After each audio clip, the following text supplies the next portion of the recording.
નમસ્કાર મિત્રો, શેરબજાર ગુજરાતી યુટ્યુબ ચેનલમાં તમારા બધાનું સ્વાગત છે. મિત્રો, આજે આપણે 3 એવા શેર વિશે વાત કરવાના છે જે શેરમાં 50% પણ વધારે રિટર્ન આપી શકે છે એવું એક્સપર્ટ જણાવી રહ્યા છે. તો આ કયા 3 શેર છે અને કેમ એક્સપર્ટ આ શેરમાં આટલી તેજી આવવાનો અંદાજ લગાવે છે, એના વિશે આપણે તમામ માહિતી ડિટેલમાં જોઈએ. તો આ વિડીયોને તમે પૂરેપૂરો જોજો, જેથી કરીને જો તમારા જોડે પણ આ કંપનીના શેર હોય તો તમે પણ લાંબા ગાળા સુધી રોકાણ કરી આ શેરમાં સારું રિટર્ન કમાઈ શકો. અથવા પછી જો તમે ખરીદી કરવા માંગતા હો તો પણ તમને આ શેરો વિશેની માહિતી મળી રહે અને એક્સપર્ટ ટાર્ગેટ અને સ્ટોપ લોસ શું આપે છે એ પણ જાણી શકો. પણ કોઈ પણ શેરમાં ખરીદ વેચાણ કરતા પહેલા તમારા ફાઇનાન્શિયલ એડવાઇઝર જોડે આ શેરોને લઈને તમારે ચર્ચા કરી લેવી, પછી જ તમારે શેર બજારમાં રોકાણ કરવાનો નિર્ણય કરવો જોઈએ. સાથે જ મિત્રો, જો તમે આ વિડીયો ફેસબુક પેજ ઉપર જોઈ રહ્યા છો આપણા, તો પેજને ફોલો કરી પેજને લાઈક પણ કરી દેજો અને વિડીયો પોતાના મિત્રો સાથે ફેસબુક ઉપર પણ શેર કરી દેજો. સાથે જ જો તમે યુટ્યુબ પર જોઈ રહ્યા હો તો આ વિડીયોને તમે હાઈપ પણ કરી દેજો, જેથી શેરબજારની માહિતી ગુજરાતીમાં દરેક રોકાણકાર પાસે પહોંચી શકે. તો મિત્રો, સૌથી પહેલા વાત કરીએ શેરબજારમાં ઘટાડો યથાવત છે. ઘટાડાનું કારણ ટ્રમ્પનો ટેરિફ છે, એટલે કે ટ્રમ્પે શેરબજારમાં ઘટાડો લાવ્યો છે. આ દબાણના કારણે ઘણા એવા સ્ટોક્સમાં પણ ઘટાડો આવ્યો છે જેમના પોતાના સંકેત મજબૂત છે અને બ્રોકરેજ આ સ્ટોક પર વિશ્વાસ યથાવત રાખ્યો છે. ગ્લોબલ સંકેતોના કારણે આવા ઘટાડાના લીધે ઘણા સ્ટોકોનું અંદાજિત રિટર્ન આકર્ષિત થઈ ગયું છે. આ સપ્તાહમાં આવેલા રિપોર્ટ્સમાં કેટલાક એવા સ્ટોક પણ છે જ્યાં આ શેર આગળ જતા તમને 50% કે તેથી વધુ પણ રિટર્ન આપી શકે છે. તો આ શેરો વિશે આપણે વધારે માહિતી ડિટેલમાં જોઈએ.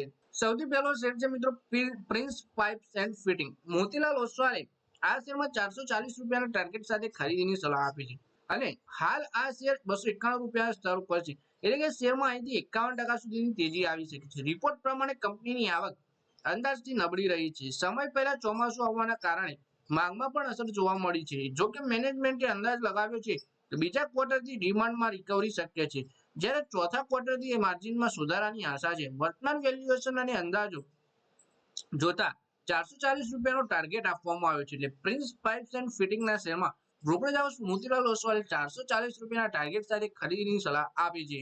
પછી મિત્રો, બીજો શેર છે અનંતરાજનું. એમકે બ્રોકરેજ હાઉસે આ શેરમાં ખરીદીની સલાહ આપી છે. શેર માટે 800 રૂપિયાનો ટાર્ગેટ નક્કી કરવામાં આવ્યો છે. હાલ 534 રૂપિયાના સ્તર ઉપર શેર છે, એટલે કે અહીંથી શેરમાં 50% જેટલી તેજી આવવાનો અંદાજ છે.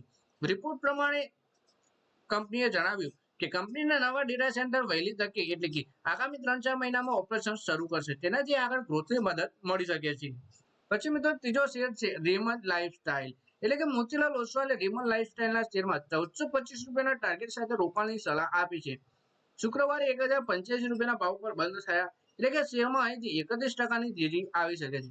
રિપોર્ટ પ્રમાણે માર્જિનમાં નરમી છે, પરંતુ રિકવરી જળવાઈ રહેવાનો અંદાજ છે, જ્યારે વેલ્યુએશન પણ યોગ્ય છે. એટલે કે રેમન્ડ લાઇફસ્ટાઇલના શેરમાં પણ ખરીદીની સલાહ આપી છે 1425 રૂપિયાના ટાર્ગેટ સાથે બ્રોકરેજ હાઉસ મોતીલાલ ઓસ્વાલે. તો મિત્રો, આ વિડીયોમાં આપણે 3 એવા શેર વિશે વાત કરી જેમાં બ્રોકરેજ હાઉસે ખરીદીની સલાહ આપી છે, અને જો તમે લાંબા ગાળા સુધી બની રહો તો 50% કે તેથી પણ વધુનું રિટર્ન તમને આ શેરોમાં મળી શકે છે. સૌથી પહેલો શેર છે પ્રિન્સ પાઇપ્સ એન્ડ ફિટિંગ, બીજો શેર છે અનંતરાજનો અને ત્રીજો શેર છે રેમન્ડ લાઇફસ્ટાઇલનો. આ બધા જ શેરમાં બ્રોકરેજ હાઉસે ખરીદીની સલાહ આપી છે, પણ જો તમે લાંબા ગાળા સુધી રોકાણ કરી રાખો તો મિત્રો આ વિડીયોમાં બસ આટલું જ. હવે મળીએ આવનારા વિડીયોમાં. ત્યાં સુધી વિડીયોમાં લાઈક કરો, કોમેન્ટ કરો અને વિડીયો પોતાના મિત્રો સાથે ફેસબુક, ઇન્સ્ટાગ્રામ, વોટ્સએપ બધી જગ્યાએ શેર કરી દો. શેર બજારની આવી જ માહિતી ગુજરાતીમાં જોવા માટે તમે ચેનલને સબસ્ક્રાઇબ કરી ઘંટી પર દબાવી દેજો.